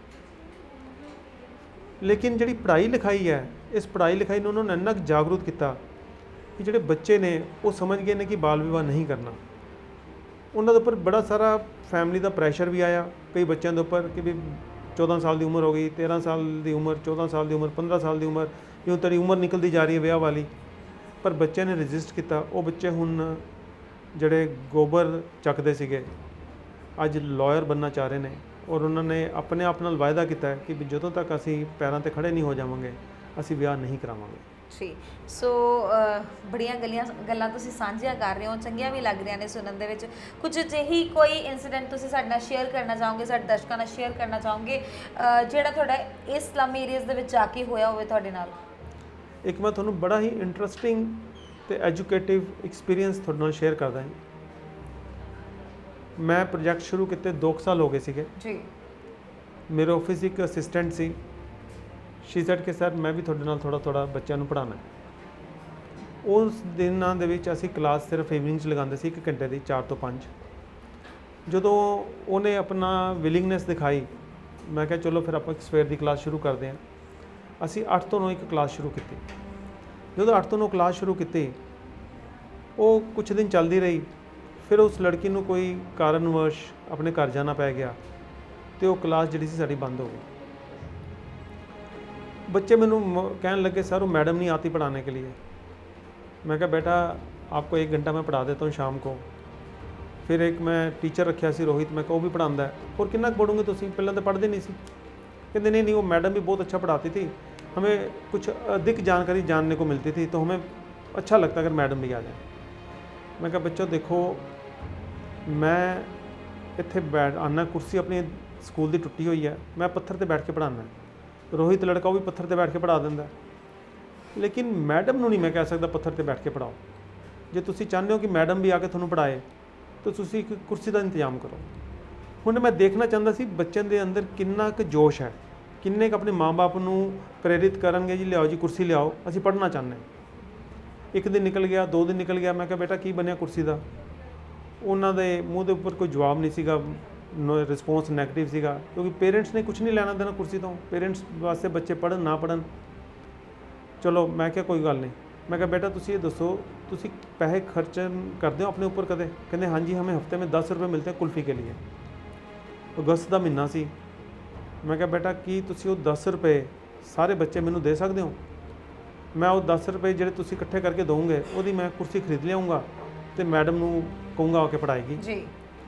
ਸ਼ਾਮੀ मैं ਜਦੋਂ ਗਿਆ 25 ਬੱਚਿਆਂ ਨੇ ਜੀ ਮੈਨੂੰ 10-10 रुपये ਇਕੱਠੇ ਕਰਕੇ 250 रुपया देता। उस 250 रुपये ਦੀ मैं ਕੁਰਸੀ ਤੇ ਮੇਜ਼ ਖਰੀਦ ਕੇ ਲਿਆਇਆ। ਉਹਨਾਂ ਨੂੰ ਨਹੀਂ ਮੈਂ ਦੱਸੀ ਕਿੰਨੇ ਦੀ ਆਈ ਹੈ, ਕਿਉਂਕਿ ਕੁਰਸੀ ਮੇਜ਼ ਓਬਵੀਅਸਲੀ ਬਹੁਤ ਜ਼ਿਆਦਾ ਪੈਸਿਆਂ ਦੀ ਸੀਗੀ। ਮੈਂ ਉਹਨਾਂ ਨੂੰ ਬੱਚਿਆਂ ਨੂੰ ਦੱਸਿਆ, ਮੈਂ ਕਿਹਾ ਬੇਟਾ ਇਹ ਦੱਸੋ ਇਹ ਕੁਰਸੀ ਜਿਹੜੀ ਹੈ ਮੇਜ਼ ਤੁਹਾਡੇ 250 ਰੁਪਏ ਦੇ ਨਾਲ ਆਏ ਹੈ, ਇਹਦਾ ਹੁਣ ਮਾਲਕ ਦੱਸੋ ਕੌਣ ਹੈ? ਕਹਿੰਦੇ ਜੀ ਆਪ। ਮੈਂ ਕਿਹਾ ਮੈਂ ਕਿਸੇ ਮਾਲਕ? ਉਹਨਾਂ ਨੂੰ ਮੈਂ ਇਸ ਤੋਂ ਪਹਿਲਾਂ ਪੜ੍ਹਾਉਂਦੇ ਓਨਰਸ਼ਿਪ ਦਾ ਕਨਸੈਪਟ ਸਮਝਾਇਆ ਸੀਗਾ, ਕਿਉਂਕਿ ਚੋਰੀਆਂ ਦੇ ਇਲਜ਼ਾਮ ਬੜੇ ਲੱਗਦੇ ਸੀਗੇ ਸਲਮ ਦੇ ਲੋਕਾਂ ਦੇ ਉੱਪਰ, ਤੇ ਉਹਨਾਂ ਨੂੰ ਸਮਝਾਇਆ ਸੀ ਚੋਰੀ ਕੀ ਹੁੰਦੀ ਹੈ ਜੀ, ਓਨਰਸ਼ਿਪ ਕੀ ਹੁੰਦੀ ਹੈ, ਕਿਸ ਤਰੀਕੇ ਨਾਲ ਸਾਨੂੰ ਅਸੀਂ ਜਦੋਂ ਸਮਾਨ ਖਰੀਦਦੇ ਹਾਂ ਅਸੀਂ ਪੈਸੇ ਦਿੰਦੇ ਹਾਂ ਕੰਸੀਡਰੇਸ਼ਨ ਤੇ ਸਾਨੂੰ ਓਨਰਸ਼ਿਪ ਕਿੱਦਾਂ ਮਿਲਦੀ ਹੈ, ਤਾਂ ਉਹਨਾਂ ਨੂੰ ਓਨਰਸ਼ਿਪ ਦਾ ਕਨਸੈਪਟ ਪਤਾ ਸੀਗਾ। ਤੇ ਮੈਂ ਕਿਹਾ ਬੇਟਾ ਹੁਣ ਇਸ ਕੁਰਸੀ ਦਾ ਮਾਲਕ ਦੱਸੋ ਤਾਂ ਓਨਰ ਕੌਣ ਹੈ? ਜਦੋਂ ਉਹਨਾਂ ਨੇ ਕਿਹਾ ਤੁਸੀਂ, ਮੈਂ ਕਿਹਾ ਜੀ ਮੈਂ ਤਾਂ ਹੈ ਨਹੀਂ, ਮੇਰੇ ਪੈਸੇ ਲੱਗੇ ਨਹੀਂ, ਜਿਹਦੇ ਪੈਸੇ ਲੱਗੇ ਉਹ ਓਨਰ ਹੁੰਦਾ ਹੈ। कहते जो मैडम जिसने बैठ के पढ़ाना है उसकी के लिए आई है कुर्सी। मैं कहा बेटा मैडम के भी पैसे नहीं लगे इस पर, पैसे तो आपके लगे हैं। इसमें दरमा के 10 रुपये हैं, रानी के 10 रुपये हैं, सीता के 10 रुपये हैं, रेखा के 10 रुपये हैं, मेरा तो 1 रुपया नहीं लगा। तो मालक बताओ कौन है? हौली हौली बच्चे सोचन लग गए। सोचने तो बाद उन्होंने क्या ਇਹਦਾ ਮਤਲਬ ਸਰ ਇਹ ਹੋਇਆ ਕਿ 10-10 ਰੁਪਏ ਦੇ ਅਸੀਂ ਸਾਰੇ ਮਾਲਕ ਹਾਂ। ਮੈਂ ਕਿਹਾ ਕੋਈ ਇੱਕ ਮਾਲਕ? ਕਹਿੰਦੇ ਨਹੀਂ। ਮੈਂ ਕਿਹਾ ਫਿਰ ਸਾਰੇ ਮਾਲਕ? ਕਹਿੰਦੇ ਹਾਂ। ਮੈਂ ਕਿਹਾ ਹੁਣ ਇਹ ਦੱਸੋ ਰਾਣੀ ਕਵੇ ਵੀ ਮੇਰੇ 10 ਰੁਪਏ ਲੱਗੇ ਆ, ਇਹ ਕੁਰਸੀ ਨੂੰ ਮੈਂ ਜਿੱਦਾਂ ਮਰਜ਼ੀ ਇਸਤੇਮਾਲ ਕਰਾਂ, ਤੋੜਾਂ, ਇਹਦੇ ਉੱਪਰ ਖੇਲਾਂ, ਕੀ ਉਹ ਕਰ ਸਕਦੀ ਹੈ? ਧਰਮਾ ਬੋਲਿਆ, ਕਹਿੰਦਾ ਕਿੱਦਾਂ ਕਰ ਲੇਗੀ ਸਰ, ਜੇ ਟੁੱਟ ਗਈ ਕੁਰਸੀ ਤੇ ਮੇਰੇ 10 ਰੁਪਏ ਦਾ ਨੁਕਸਾਨ ਹੋ ਜਾਏਗਾ ਜੀ। ਤੇ ਮੈਂ ਕਿਹਾ ਜੇ ਰਾਣੀ ਕਵੇ ਮੈਂ ਕੁਰਸੀ ਆਪਣੇ ਘਰ ਲੈ ਕੇ ਜਾਣੀ ਹੈ, ਰਾਤੀ ਮੇਰਾ ਰਿਸ਼ਤੇਦਾਰ ਆਇਆ ਹੈ ਤੇ ਉਹ ਲੈ ਕੇ ਜਾ ਸਕਦੀ ਹੈ? ਉਹ ਧਰਮਾ ਕਹਿੰਦਾ ਕਿੱਦਾਂ ਲੈ ਜਾਏਗੀ ਜੀ, ਮੇਰੀ ਵੀ ਕੁਰਸੀ ਹੈ, ਇਹਦਾ ਤੇ ਹਰ ਕੋਈ ਘਰ ਲੈ ਜਾਏਗਾ ਆਪਣੀ ਕੁਰਸੀ। ਤੇ ਮੈਂ ਕਿਹਾ ਫਿਰ ਇਹਦੀ ਕੁਰਸੀ ਦੀ ਹਿਫਾਜ਼ਤ ਕੌਣ ਕਰੇਗਾ, ਇਹਦੀ ਦੇਖਭਾਲ ਕੌਣ ਕਰੇਗਾ? ਕਹਿੰਦੇ ਜੀ ਸਾਡੀ ਸਾਰਿਆਂ ਦੀ ਜ਼ਿੰਮੇਵਾਰੀ ਇਕੱਠੀ ਆਉਂਦੀ ਹੈ, ਅਸੀਂ ਸਾਰੇ ਮਿਲ ਕੇ ਕਰਾਂਗੇ। ਮੈਂ ਕਿਹਾ ਫਿਰ ਇਸ ਕੁਰਸੀ ਦਾ ਇੱਕ ਮਾਲਕ ਤੇ ਨਹੀਂ ਹੈ? ਕਹਿੰਦੇ ਨਹੀਂ। ਮੈਂ ਕਿਹਾ ਸਾਰੇ ਮਾਲਕ? ਕਹਿੰਦਾ ਹਾਂ। ਮੈਂ ਕਿਹਾ ਹੁਣ ਇਹ ਦੱਸੋ ਜਿਹੜੀਆਂ ਸਾਹਮਣੇ ਬੱਸਾਂ ਉੱਥੇ ਖੜੀਆਂ ਸੀ ਸਿਟੀ ਬੱਸ ਸਰਵਿਸ ਦੀਆਂ, ਮੈਂ ਕਿਹਾ ਇਹ ਸਿਟੀ ਬੱਸ ਸਰਵਿਸ ਦੀਆਂ ਬੱਸਾਂ ਦਾ ਮਾਲਕ ਦੱਸੋ ਕੌਣ ਹੈ? ਉਹ ਬੱਚੇ ਕਹਿੰਦੇ ਸਾਨੂੰ ਨਹੀਂ ਪਤਾ ਕੌਣ ਮਾਲਕ। ਮੈਂ ਕਿਹਾ ਬੇਟਾ ਜਿਵੇਂ 10-10 ਰੁਪਏ ਤੁਸੀਂ ਮੈਨੂੰ ਇਸ ਕੁਰਸੀ ਨੂੰ ਖਰੀਦਣ ਵਾਸਤੇ ਦਿੱਤੇ ਤੇ ਇਹਦਾ ਕੋਈ ਇੱਕ ਮਾਲਕ ਨਹੀਂ, ਆਪਾਂ ਸਾਰੇ ਮਾਲਕ ਹੈ। ਇਸੇ ਤਰ੍ਹਾਂ ਅਸੀਂ 10-10 ਰੁਪਏ ਸਰਕਾਰ ਨੂੰ ਟੈਕਸ ਵਜੋਂ ਦਿੱਤੇ, ਉਹ ਟੈਕਸ ਦੇ ਪੈਸੇ ਦੇ ਨਾਲ ਬੱਸਾਂ ਆਈਆਂ, ਉਹ ਬੱਸਾਂ ਜਿਹੜੀਆਂ ਉਹ ਸਾਡੇ ਸਾਰਿਆਂ ਦੇ ਇਸਤੇਮਾਲ ਵਾਸਤੇ ਹੈ। ਤੇ ਕੀ ਆਪਾਂ ਉਹਦੇ ਮਾਲਕ ਹੋਏ ਕਿ ਨਹੀਂ ਹੋਏ? ਉਹ ਬੱਚਿਆਂ ਨੂੰ ਪਬਲਿਕ ਪ੍ਰੋਪਰਟੀ ਦਾ ਕਨਸੈਪਟ ਸਮਝ ਆ ਗਿਆ ਜੀ। T for tax, P for public property the concept ਸਮਝ ਆ ਗਿਆ। ਫਿਰ ਉਹਨਾਂ ਨੂੰ ਪਤਾ ਚੱਲ ਗਿਆ ਵੀ ਜਿਹੜੀ ਸੜਕਾਂ ਵੀ ਹੈ, ਖੰਭੇ ਵੀ ਹੈ, ਇਹ ਸਾਰੀ ਪਬਲਿਕ ਪ੍ਰੋਪਰਟੀ ਹੈ, ਇਹ ਸਾਡੇ ਟੈਕਸ ਦੇ ਪੈਸੇ ਨਾਲ ਬਣਦੀ ਹੈ, ਤੇ ਜੇ ਇਹਦਾ ਕੋਈ ਨੁਕਸਾਨ ਹੋਏਗਾ ਤੇ ਸਾਡਾ ਆਪਣਾ ਨੁਕਸਾਨ ਹੈ ਜੀ। ਇੱਕ ਬਹੁਤ ਹੀ ਵਧੀਆ ਢੰਗ ਦੇ ਨਾਲ ਹੈ ਜਿਹੜਾ ਕਿ ਤੁਹਾਡੇ ਵੱਲੋਂ ਐਜੂਕੇਟ ਕੀਤਾ ਜਾ ਰਿਹਾ ਹੈ, ਪ੍ਰੈਕਟੀਕਲ ਨੌਲੇਜ ਹੈ ਜਿਹੜੀ ਕਿ ਬੱਚਿਆਂ ਨੂੰ ਦਿੱਤੀ ਜਾ ਰਹੀ ਹੈ। ਆਖਿਰਕਾਰ ਵਧੀਆ ਸੋਚ ਲੈ ਕੇ ਤੁਸੀਂ ਚੱਲ ਰਹੇ ਹੋ। ਕਈ ਅਵਾਰਡਸ ਹੈ ਜਿਹੜੇ ਕਿ ਤੁਹਾਨੂੰ ਪੰਜਾਬ ਸਰਕਾਰ ਵੱਲੋਂ ਦਿੱਤੇ ਗਏ ਨੇ। ਸੋ ਇੱਥੇ ਤੁਹਾਡੇ ਨਾਲ ਜਾਣਕਾਰੀ ਤੁਹਾਡੇ ਨਾਲ ਸਾਂਝੀ ਕਰਨਾ ਚਾਹੁੰਦੀ ਹਾਂ ਕਿ ਹਰੀਓਮ ਜਿੰਦਲ ਜੀ ਨੂੰ ਚੀਫ ਮਿਨਿਸਟਰ ਆਫ ਪੰਜਾਬ ਵੱਲੋਂ ਵੀ 2016 ਦੇ ਵਿੱਚ ਇੱਕ ਅਵਾਰਡ ਦੇ ਨਾਲ ਨਵਾਜ਼ਿਆ ਗਿਆ। ਉਸ ਤੋਂ ਬਾਅਦ ਜੀ ਮੀਡੀਆ ਤੇ governor of Himachal Pradesh, pride of Punjab and Haryana and Himachal award ਦੇ ਨਾਲ ਇਹਨਾਂ ਨੂੰ ਨਵਾਜ਼ਿਆ ਗਿਆ। ਉਸ ਤੋਂ ਬਾਅਦ ambassador of the election commission 2019 ਦੇ ਵਿੱਚ ਐਂਡ ਪਦਮ ਵਿਭੂਸ਼ਣ ਸ਼੍ਰੀ ਸਰਦਾਰਾ ਸਿੰਘ ਜੋਲ during the function of rotary club of Ludhiana, ਇਹ ਅਵਾਰਡ ਦੇ ਨਾਲ ਵੀ। ਔਰ ਇਸ ਤਰ੍ਹਾਂ ਦੇ ਕਈ ਅਵਾਰਡ ਹੈ ਜਿਹੜੇ ਕਿ ਇਹਨਾਂ ਨੇ ਹਾਸਲ ਕੀਤੇ ਨੇ। ਸਲਮ ਏਰੀਆਜ਼ ਦੇ ਬੱਚਿਆਂ ਨੂੰ ਅੱਜ ਵੀ ਇਹ ਜਿਹੜੇ ਕਿ ਸਿੱਖਿਆ ਦੇ ਰਹੇ ਨੇ। ਆਖਿਰਕਾਰ ਜੇਕਰ ਰਿਜ਼ਲਟ ਦੀ ਗੱਲ ਕਰ ਲਈਏ ਤਾਂ ਕੀ ਚਾਹੁੰਦੇ ਹੋ, ਕੀ ਉਦੇਸ਼ ਕੀ ਹੈ, ਕੀ ਪ੍ਰਾਪਤ ਕਰਨਾ ਚਾਹੁੰਦੇ ਹੋ, ਕਿਹੋ ਜਿਹਾ ਰਿਜ਼ਲਟ ਚਾਹੁੰਦੇ ਹੋ ਤੁਸੀਂ ਇਸ ਬੱਚਿਆਂ ਨੂੰ ਐਡੂਕੇਟ ਕਰਨ ਤੋਂ ਬਾਅਦ? ਦੇਖੋ ਮੇਰਾ ਤੇ ਮੰਤਵ ਇਹੀ ਹੈ ਕਿ ਬੱਚੇ शिक्षित ਹੋਣ, ਆਪਣੇ ਰੱਖਿਆ ਕਰ ਸਕਣ ਤੇ ਦੇਸ਼ ਦੀ ਵੀ ਰੱਖਿਆ ਕਰ ਸਕਣ। ਤੇ ਜਿਹੜੇ ਸਾਡੇ ਦੇਸ਼ ਦੇ ਵਿੱਚ ਈਵਿਲਸ ਹੈ, ਬੁਰਾਈਆਂ ਹੈਗੀਆਂ, ਉਹਨਾਂ ਨੂੰ ਸਾਂਝਾ ਮਿਲ ਕੇ ਦੂਰ ਕਰ ਸਕਣ। ਮੇਰਾ ਜਿਹੜਾ ਸਫ਼ਰ ਹੈ ਉਹ ਸਫ਼ਰ ਇਸੇ ਚੀਜ਼ ਨੂੰ ਦਰਸਾਉਂਦਾ ਹੈ ਕਿ ਗਰੀਬੀ ਕਿੱਦਾਂ ਦੂਰ ਕਰਨੀ ਹੈ, ਅਨਪੜ੍ਹਤਾ ਕਿੱਦਾਂ ਦੂਰ ਕਰਨੀ ਹੈ, ਤੇ ਜਿਹੜਾ ਇੱਕ ਹਿੰਦੁਸਤਾਨ, ਆਜ਼ਾਦ ਹਿੰਦੁਸਤਾਨ ਦੇ ਵਿੱਚ ਇੱਕ ਆਦਮੀ ਨੂੰ ਦੂਜੇ ਦੀ ਗੁਲਾਮੀ ਦੀ ਜ਼ਿੰਦਗੀ ਜਿਹੜੀ ਜਿੰਨੀ ਪੈ ਰਹੀ ਆ ਉਹਨੂੰ ਕਿੱਦਾਂ ਦੂਰ ਕਰਨਾ ਹੈ। ਇਹ ਬਿਨਾਂ ਸਿੱਖਿਆ ਤੋਂ ਦੂਰ ਨਹੀਂ ਹੋ ਸਕਦੀ, ਜਿੰਨਾ ਮਰਜ਼ੀ ਆਪਾਂ ਕੋਸ਼ਿਸ਼ ਕਰ ਲਈਏ। ਤੇ ਇਹੀ ਮੰਤਵ ਹੈ, ਇਹੀ ਉਦੇਸ਼ ਹੈ। ਇਸੇ ਕਰਕੇ ਮੈਂ ਰੈਲੀਵੈਂਟ ਸਿੱਖਿਆ ਦੇਣ ਦੀ ਪੂਰੀ ਕੋਸ਼ਿਸ਼ ਕਰ ਰਿਹਾ ਔਰ ਸਾਰੀ ਸਿੱਖਿਆ ਮੇਰੀ ਇੱਕ ਕਨਸਟੀਟਿਊਸ਼ਨ ਦੇ ਬੇਸ ਤੇ ਉਤਾਰਿਤ ਹੈ। ਕਿ ਸਰਕਾਰਾਂ ਵੱਲੋਂ ਤੁਹਾਡੀ ਕਦੇ ਮਦਦ ਨਹੀਂ ਕੀਤੀ ਗਈ? ਅਗਰ ਜੇਕਰ ਕਿਸੇ ਨੇ ਮਦਦ ਕਰਨ ਦੀ ਕੋਸ਼ਿਸ਼ ਵੀ ਕੀਤੀ, ਕਿਸ ਤਰ੍ਹਾਂ ਦੀ ਮਦਦ ਤੁਸੀਂ ਉਹਨਾਂ ਦੀ ਐਕਸੈਪਟ ਕੀਤੀ ਹੈ? ਇਸ ਤਰ੍ਹਾਂ ਜੀ, ਇਹ ਸਾਰਾ ਦੇ ਸਾਰੇ ਉਪਰਾਲੇ ਦੇ ਵਿੱਚ ਮੈਂ ਇੰਨਾ ਕੁ ਬਿਜ਼ੀ ਰਹਿਣਾ ਆਪਣੇ ਆਪ 'ਚ, ਕਿਉਂਕਿ ਮੈਨੂੰ ਸਿੱਖਿਆ ਵੀ ਲਿਖਣੀ ਹੈ, ਬੱਚੇ ਵੀ ਪੜ੍ਹਾਉਣੇ, ਉਹਨਾਂ ਦੀ ਜ਼ਿੰਮੇਵਾਰੀ ਵੀ ਦੇਖਣਾ। ਮੇਰਾ ਇਹ ਵਾਲੇ ਪਾਸੇ ਧਿਆਨ ਹੀ ਨਹੀਂ ਜਾਂਦਾ ਕਿ ਸਰਕਾਰ ਮੈਨੂੰ ਕੀ ਮਦਦ ਦੇਗੀ ਤੇ ਕੀ ਨਹੀਂ ਦੇਗੀ। ਚਾਹੁੰਦੇ ਹੋ ਕਿਸੇ ਤਰ੍ਹਾਂ ਦੀ ਮਦਦ ਸਰਕਾਰ ਤੁਹਾਡੀ ਕਰੇ? ਨਹੀਂ, ਸਰਕਾਰ ਦੀ ਦੇਖੋ ਜਿਹੜੀ ਮੁੱਢਲੀ ਜ਼ਿੰਮੇਵਾਰੀ ਉਹ ਤਾਂ ਸੰਵਿਧਾਨ 'ਚ ਲਿਖੀ ਹੋਈ ਹੈ। ਉਹ ਮੇਰੀ ਕੀ ਮਦਦ ਕਰਨੀ? ਗਰੀਬ ਬੱਚਿਆਂ ਦੀ ਸਿੱਧੀ ਮਦਦ ਕਰੇ, ਉਹ ਇਨਸ਼ੋਰ ਕਰੇ ਕਿ ਕੋਈ ਬੱਚਾ ਗਰੀਬ ਨਾ ਰਹੇ। ਜੇ ਕੋਈ ਗਰੀਬ ਦੇ ਘਰ ਬੱਚਾ ਪੈਦਾ ਹੋ ਗਿਆ ਤਾਂ ਸਰਕਾਰ ਦੀ ਸੰਵਿਧਾਨਿਕ ਡਿਊਟੀ ਹੈ ਇਹ ਦੇਖਣਾ ਕਿ ਬੱਚੇ ਦੀ ਪਾਲਣ ਪੋਸ਼ਣ ਕਿੱਦਾਂ ਕਰਨਾ ਜੀ। ਜੋ ਸਰਕਾਰ ਆਪਣੀ ਡਿਊਟੀ ਪੂਰੀ ਕਰ ਦੇ ਤੇ ਮੇਰੇ ਵਰਗੇ ਬੰਦੇ ਦੀ ਤਾਂ ਜ਼ਰੂਰਤ ਹੀ ਨਹੀਂ ਹੈ ਜੀ। ਸੋ ਜਿੱਥੇ ਹਰੀਓਮ ਜਿੰਦਲ ਜੀ ਬੱਚਿਆਂ ਨੂੰ ਐਜੂਕੇਟ ਕਰ ਰਹੇ ਨੇ, ਉੱਥੇ ਹੀ ਇਹਨਾਂ ਦੇ ਸਵਾਲ ਸਰਕਾਰ ਨੂੰ ਵੀ ਕਟਘਰੇ ਦੇ ਵਿੱਚ ਖੜਾ ਕਰਦੇ ਨੇ। ਆਖਿਰਕਾਰ ਦੱਸਿਆ ਜਾਂਦਾ ਹੈ ਕਿ ਐਜੂਕੇਸ਼ਨ ਫ੍ਰੀ ਆਫ ਕੋਸਟ ਹੈ ਜਿਹੜੀ ਕਿ ਦਿੱਤੀ ਜਾ ਰਹੀ ਹੈ, ਪਰ ਘਰ ਘਰ ਪਹੁੰਚਾਈ ਕਿਉਂ ਨਹੀਂ ਜਾ ਰਹੀ? ਆਪਣੀ ਐਜੂਕੇਸ਼ਨ ਸਿਸਟਮ ਦੇ ਨਾਲ ਹਰੀਓਮ ਜਿੰਦਲ ਜੀ ਇਸ ਸਮਾਜ ਨੂੰ ਚੇਂਜ ਕਰਨਾ ਚਾਹੁੰਦੇ ਨੇ, ਇਸ ਦੇਸ਼ ਨੂੰ ਚੇਂਜ ਕਰਨਾ ਚਾਹੁੰਦੇ। ਸਿਰਫ ਇੱਕ ਇਹੀ ਸੋਚ ਹੈ ਇਹਨਾਂ ਦੀ। ਸੋ ਜੇਕਰ ਤੁਹਾਨੂੰ ਵੀ ਵੀਡੀਓ ਪਸੰਦ ਆਈ, ਉਹਨਾਂ ਦੀ ਸੋਚ ਪਸੰਦ ਆਈ, ਤੇ ਵੀਡੀਓ ਤੇ ਲਾਈਕ ਤੇ ਕਮੈਂਟ ਕਰਨਾ ਨਾ ਭੁੱਲਣਾ ਤੇ ਇਸ ਵੀਡੀਓ ਨੂੰ ਸ਼ੇਅਰ ਜ਼ਰੂਰ ਕਰਨਾ ਤਾਂ ਕਿ ਇਹ ਛੋਟਾ ਜਿਹਾ ਉਪਰਾਲਾ ਜਿਹੜਾ ਕਿ ਹਰੀਓਮ ਜਿੰਦਲ ਜੀ ਵੱਲੋਂ ਕੀਤਾ ਜਾ ਰਿਹਾ ਹੈ ਸਭ ਤੱਕ ਪੁੱਜ ਸਕੇ।